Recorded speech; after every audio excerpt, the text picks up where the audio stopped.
Hola, estimados amigos de la cultura.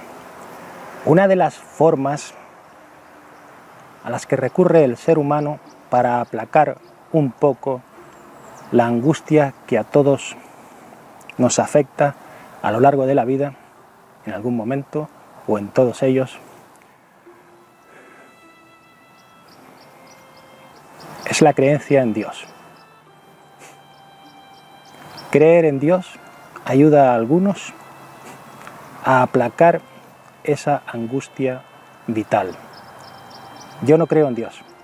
Yo lo tengo más difícil para acallar ese tipo de angustia, que en algunos se puede traducir como ese tipo de temor a lo diferente, a los cambios constantes de la vida. A buen entendedor, pocas palabras hacen falta. Quien niegue que ha sufrido angustias alguna vez en su vida, está mintiendo. Aclarado esto, paso a desarrollar la charla de hoy. ¿Hacer o no una carrera universitaria? Comienzo explicando que aquí desarrollo una idea propia. Este es mi pensamiento. Yo no puedo desarrollar el pensamiento del kiosquero de la esquina. Hay formas de añadir un poco de cultura a tu existencia, a tu forma de pensar y de desarrollar ideas. Yo estoy muy a favor de que todos hagamos una educación general básica y luego tengamos la libertad de elegir si hacemos o no un bachillerato o una formación profesional. Eso ya existe. Para adquirir cultura, a partir de la educación general básica, solo es necesario comprar libros y leerlos. Yo jamás le diría a nadie que para adquirir cultura tiene que realizar una carrera universitaria. Teniendo una base educativa, ya puede adquirir cultura por su cuenta, de forma autodidacta. ¿Por qué entonces hacer o no una carrera? Cuando uno quiere ser, por ejemplo, profesor de literatura, tiene que realizar una carrera que lo prepare para ello. Cuando uno quiere tratar pacientes con problemas psicológicos, tiene que estudiar una diplomatura o un título universitario para estar preparado y atender de la mejor forma a un paciente con problemas psicológicos. La carrera, por tanto, te prepara para un determinado tipo de profesión, para un determinado tipo de trabajo. Pero yo jamás le diría a nadie, oye, culturízate, haz una carrera. No. Usted puede culturizarse comprando libros y leyéndolos. Si no tiene la formación básica, puede realizarla por las tardes en cursos para adultos. Existen y están al alcance de todos. Hablando con distintos profesionales en diferentes etapas de mi vida, recuerdo tratar el tema de la memoria. Por ejemplo, una profesora de historia me comentó en una ocasión que lo que había aprendido durante su carrera se le había olvidado en aquellos años en que tuvo que criar varios hijos y estuvo lejos de las aulas. Quizás por no leer el mismo tema, por no volver a adquirir esa cultura. Se dedicó a criar hijos y cuando tuvo que volver a dar clases, se vio necesitada de zambullirse de nuevo en aquello que había estudiado años atrás. Un profesor de filosofía también me comentó que lo que él había estudiado en los años de carrera universitaria pertenecía ya al pasado de su memoria, no lo tenía fresco y para dar clases debió volver a estudiar los mismos libros que los estudiantes, preparados para estudiantes de bachillerato.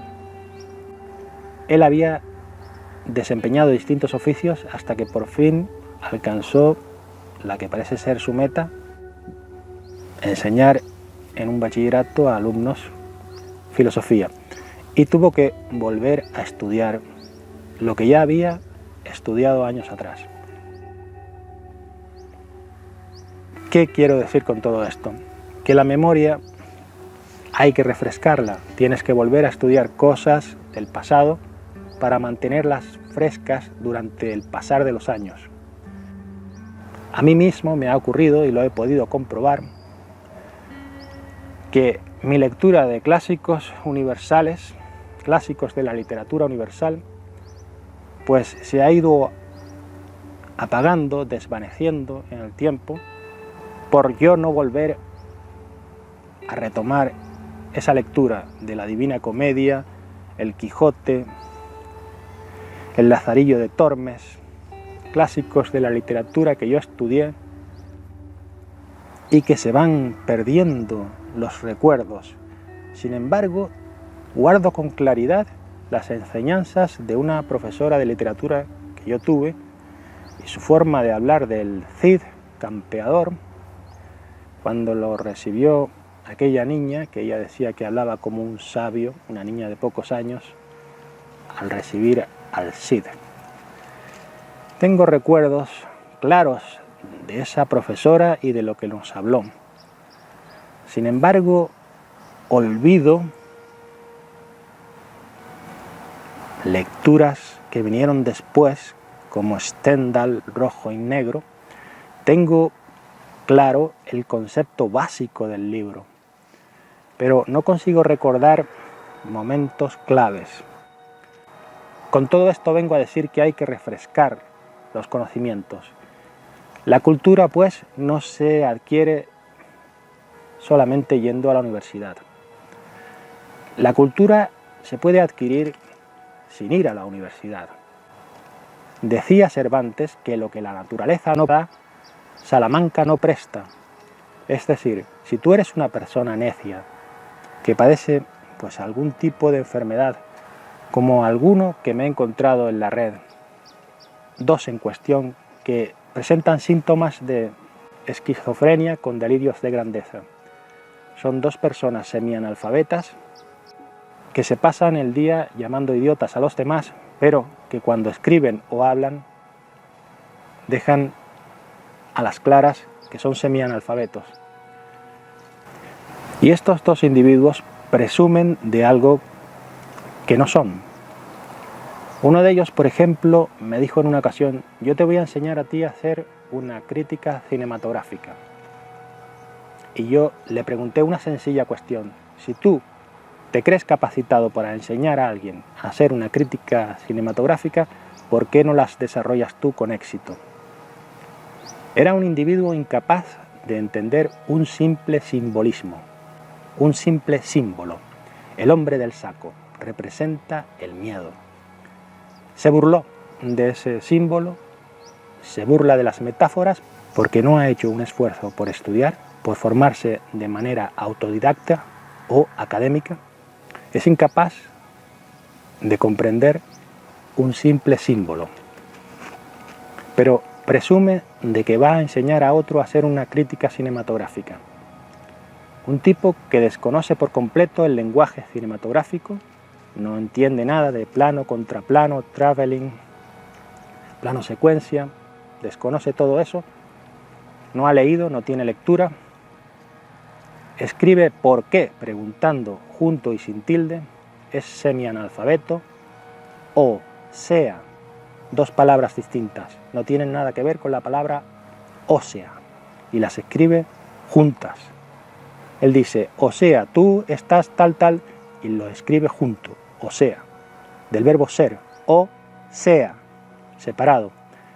Ese tipo de personas incultas que tienen síntomas de esquizofrenia con delirios de grandeza, que creen que pueden enseñar a los demás algo para lo que no están preparados, a ese tipo de personas que acosan a los demás en la red, diciendo disparates, yo solamente les diría, pónganse en tratamiento psiquiátrico, consulten su problema con un psicólogo o un psiquiatra si necesitan medicarse.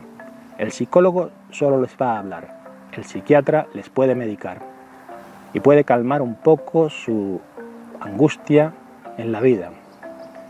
Eso de sentir odio y animadversión por otra persona solamente porque tenga un poco más de aceptación en algo tan trivial como la plataforma YouTube. Yo jamás le diría a una persona de esas, realiza una carrera, porque un necio, aunque haga una carrera, necio se queda. Pero si compra libros, después de haber realizado una educación básica, puede formarse y entender a los que hablamos de símbolos y metáforas porque hemos estudiado literatura. Este tipo de personas que no comprende una sátira. Por ejemplo, yo dejé de hacer sátiras en YouTube porque me di cuenta de que hay personas que no comprenden que estoy haciendo una sátira.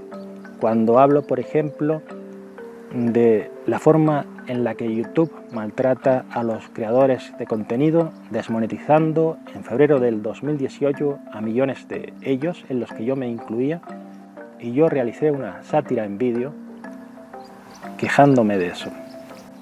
Una sátira consiste en presentar la realidad de forma exagerada. Es como un dibujo, una caricatura exagerada de la realidad.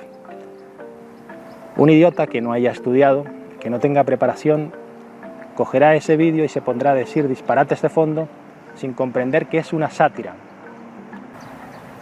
Otra de las personas que se dedica a esparcir su incultura en la red y que en un solo vídeo pude ver que daba consejos psicológicos sin tener preparación para ello y decía que los depresivos deben ponerse en contacto con otras personas y tener una vida más abierta, abrirse al otro, relacionarse.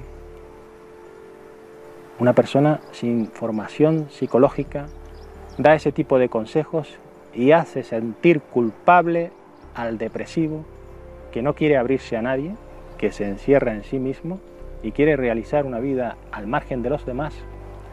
Hablo de ese prototipo de depresivo que se aísla y siente una tristeza endógena o exógena, propiciada por su propia naturaleza o porque se le murió la madre y nace de un acontecimiento dramático exterior. Endógena que nace en él mismo y exógena que nace de una circunstancia dramática, un acontecimiento terrible en su vida. Tú no le puedes decir a una persona así que se tiene que abrir a los demás. Además de sentir esa angustia de la depresión, le vas a hacer sentir culpable por no abrirse a los demás. Una persona sin preparación psicológica no puede andar dando consejos sobre depresión o suicidio, como los he visto en la red. Contra esto expongo mi negativa total. No. Si usted no tiene estudios psicológicos, por mucho que haya leído articulillos en periódicos, no tiene capacidad para dar consejos sobre psicología o psiquiatría. Ser más o menos inteligente viene dado por muchos acontecimientos de la vida. Por ejemplo, el tener o no un razonamiento por naturaleza. Tú puedes tener toda la memoria del mundo y poder realizar cursos universitarios y soltar toda esa memoria en los exámenes. La memoria puede ser la inteligencia de los tontos. Cuando un tonto no sabe qué decir, puede recurrir a su memoria y decir algo que otra persona inteligente dijo antes, porque tiene buena memoria para recordar frases y parecer que es inteligente. La memoria puede ser la inteligencia de los tontos. En la academia actual, en el bachillerato y en la universidad actuales, se recompensa la memoria y se da de lado a la creatividad en la mayoría de las carreras. La persona creativa no suele tener mucha memoria o no suele destacar por su memoria. Entonces aquí estamos fabricando en esa terrible fábrica, como en aquel vídeo del grupo Pink Floyd, en la que los muchachos entraban a la academia y luego eran triturados por una máquina y salían en forma de carne triturada. La academia actual está fabricando memoriones. Hay personas inteligentes, muy creativas, que no tienen la memoria necesaria para estudiar una carrera. Si uno quiere ser abogado, por ejemplo, tiene que estudiar Derecho. Si uno quiere dar clases de literatura en el instituto, tiene que estudiar Filología Hispánica o como se llame actualmente, porque le van cambiando el nombre con el pasar de los años. Para esas profesiones sí se necesita tener una carrera, pero para tener un mínimo de cultura, no. De entre las personas más cultas que me he encontrado en la vida, varios de ellos no tienen carrera. La persona que yo he conocido que más conoce la lengua española no tiene carrera. Y es una persona que se ha dedicado toda su vida a estudiar diccionarios, enciclopedias y distintos libros, sin estudiar una carrera. Y diciéndolo en lenguaje vulgar, le da 30 vueltas a cualquiera que haya estudiado una carrera.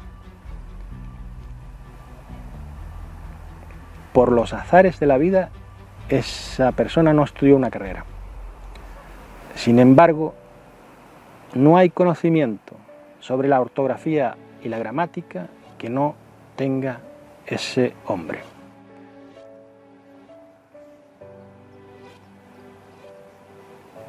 Que es como casi un 90% del conocimiento global de la ortografía y la gramática de la lengua española, lo que ha tenido ese individuo, lejos, por encima, muy por encima de lo que pueda tener yo. Y lo voy a dejar ya porque llevo mucho tiempo. Quiero insistir en mi idea primera. Jamás le he dicho a nadie que tiene que estudiar una carrera para adquirir cultura. Los libros están ahí. Si sabes leer, léelos. Gracias y hasta el programa que viene, si es que hay un programa que viene. Por cierto, hay guías para entender la lectura. Es decir, hay lecturas, hay libros complicados, densos, que necesitan una guía. Porque estos dos acosadores, por ejemplo, que he tenido que sufrir yo, malinterpretan frases de filósofos. Les dan una interpretación errónea porque no tienen la preparación académica necesaria, ni las ganas de aprender de forma autodidacta. Entonces hay guías para que puedan aprender lo que en realidad quisieron decir esos filósofos. Tú no puedes decir jamás, reducir a Nietzsche diciendo que le daba demasiada importancia a Dios. Por favor, eso es absurdo. Utiliza guías, lee, fórmate, culturízate. No estoy diciendo que tengas que hacer una carrera. Y deja de practicar el acoso en la red. Esto ya es mucho pedir porque el idiota es el único animal que tropieza 2 veces en la misma piedra. El idiota va a seguir moliendo el mismo grano toda su vida, escuchando su propia voz, llamando idiotas a los demás. El idiota es así. No podemos arreglarlo. Es su condición, su naturaleza.